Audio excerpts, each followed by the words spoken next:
Thank you for your comments, for your emails regarding the previous video on selflessness. And it's really interesting, the moment when we suffer, someone in the spiritual community talks about suffering, we never give it enough credit at what a valuable tool it is. And that our own personal suffering, especially when we feel a sense of sadness about the state of the world, about just the greed or just the way man's inhumanity to man, man's inhumanity to animals and to the planet. And there seems to be, it's a popular coping mechanism for those that have a strong Eastern philosophy or spiritual belief, is to try to erase or disidentify with those feelings by saying it's because of our thinking, or those other people need to suffer, or they brought that suffering upon them, or that it's an illusion, or that animals can't feel suffering. I've gotten some really interesting comments, and I'd just like to address those.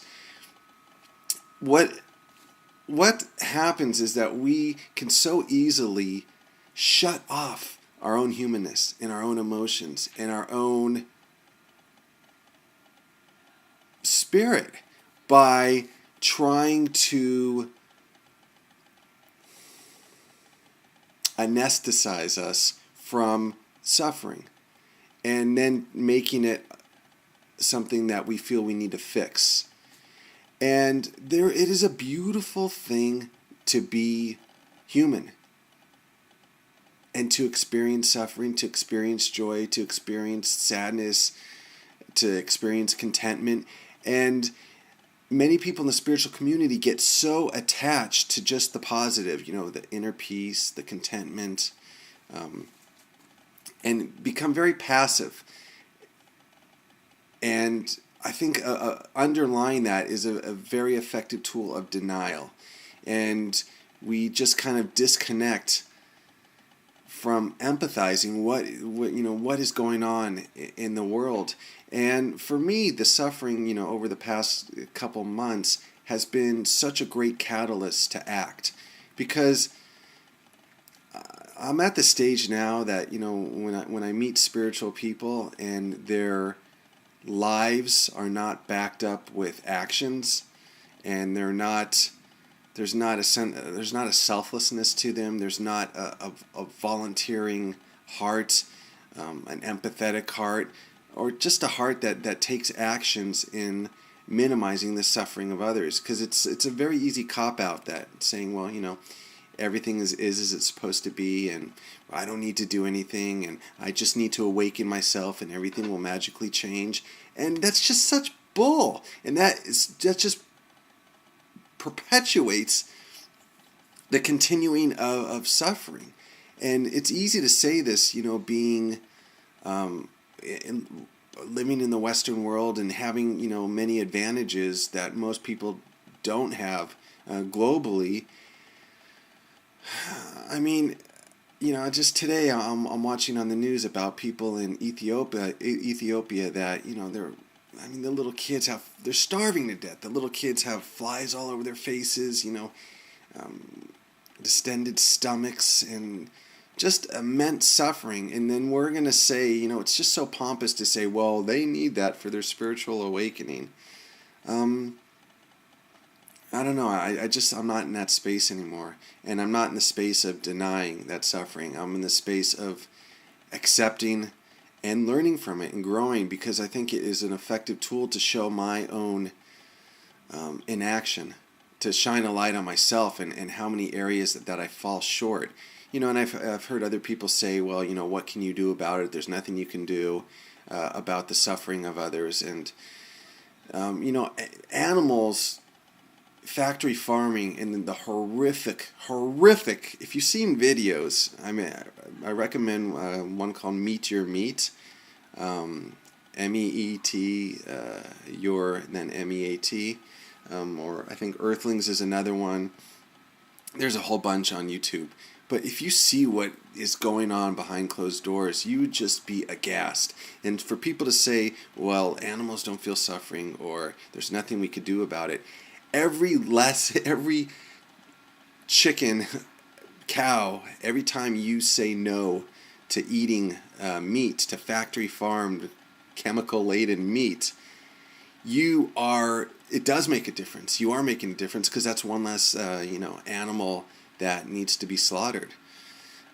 So it's just such a cop-out to say, and I'm guilty of it too. I've used a lot of these things, and I think that the spiritual path that many of us take, or that is very popular these days, it glorifies the self and says, the self needs to feel peaceful and happy and content.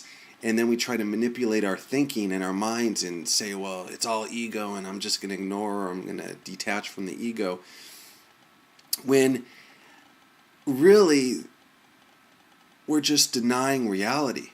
And that suffering, that empathy, that pain that we feel for other people is necessary to prompt us to action. If I didn't feel that, I would just go on continuing, and watching television, spending money, working 40, 50 hours a week. But it's that suffering and that compassion for other people that enables us to act, or inspires us to act. So it's not something, people have written me or talked to me and said, well, this is what you need to do to solve it, and you need to really not identify, and it's all your thinking. And man, that's just to me, that is like not where I'm at, and maybe where I was at, years ago. Now I want to say, okay, what can I do? What can I do to help just one person? Help a couple of people. Help minimize the suffering, and realize, what do I do as an individual to contribute to suffering? And there's a lot of things that I do that I realize that if I was kind of in denial and kind of like this, everything's peaceful, everything's right, I'm going to meditate. And I'm not knocking all those things. All those things I use, and they're wonderful tools, but for what result? If the result is not to help minimize suffering on the planet, and have compassion, and have a heart of a volunteer, and love others in action, then all our spiritual work is for self-gratification. So there's nothing that needs to be fixed when we're suffering, when we just accept it. We accept it, we bask in it, we learn from it, and we grow from it. It's like the fertilizer. Yeah, the fertilizer might stink, but that's what makes these beautiful flowers, these amazing trees or vegetables or fruits. So going inward and really listening to our inner compass and saying, am I going to deny what's going on, or am I going to act? And hopefully these videos are an inspiration for people to act in whatever small way they can on a regular basis, and to be conscious about how our actions affect other sentient beings. Thanks for listening.